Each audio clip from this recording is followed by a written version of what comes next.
So I just seen something on the internet that I think is hilarious as hell. So as you guys know, Spider-Man 2 is releasing very soon, and a lot of Xbots are mad out there. They're mad about the seamless transition, how I guess some Sony ponies out there are claiming that that's an invention made by Sony, which it's not. They even mention it when they first revealed that it's gonna have that. It's not a new invention, but hey, I guess the Xbox, they're the ones that really do care about this stuff. But what's very hilarious is that I guess now they're trying to point the finger and laugh, saying that Spider-Man dips below the 60 frames per second, where sometimes they'll dip below 58 frames per second, 55. I believe the lowest I saw was 55, but I didn't watch the whole trailer, the whole video, I mean. But I think it's hilarious that them talking about Spider-Man 2 dipping in frame rates. Do you really want to get into that war, Xbox? Do you really want to get into that war? Because we can definitely dig back into good old Xbox. Let's just look back at Redfall. Remember Redfall? It was locked at 30 frames per second, and it was dipping. It wasn't locked at 30 frames per second. That's another space game.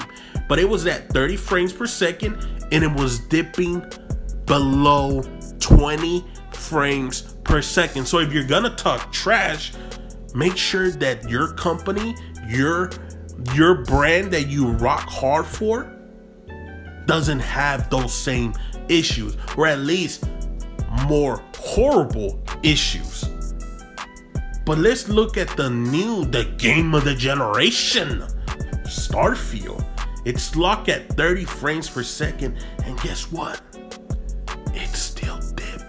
It still dipped below those 30 frames per second. It didn't go higher, but it did dip a little bit. So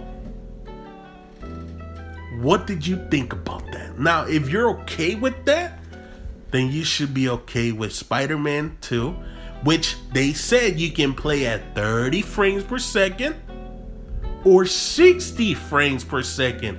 It's not locked, so you will be expecting some frames to dip. I just find it hilarious that these Xbox are losing their mind and they're trying to call out every little bit. But yet again, if you dig back and you bring up their history, they get very pussy-like. But let me know what you guys think down below. If you guys enjoyed this video, make sure to leave a like, make sure to subscribe, share the video, and I'll catch you guys next time. I've ridiculed everyone on the roster. I just want to say from the bottom of my heart, I'd like to take this chance to apologize to absolutely nobody.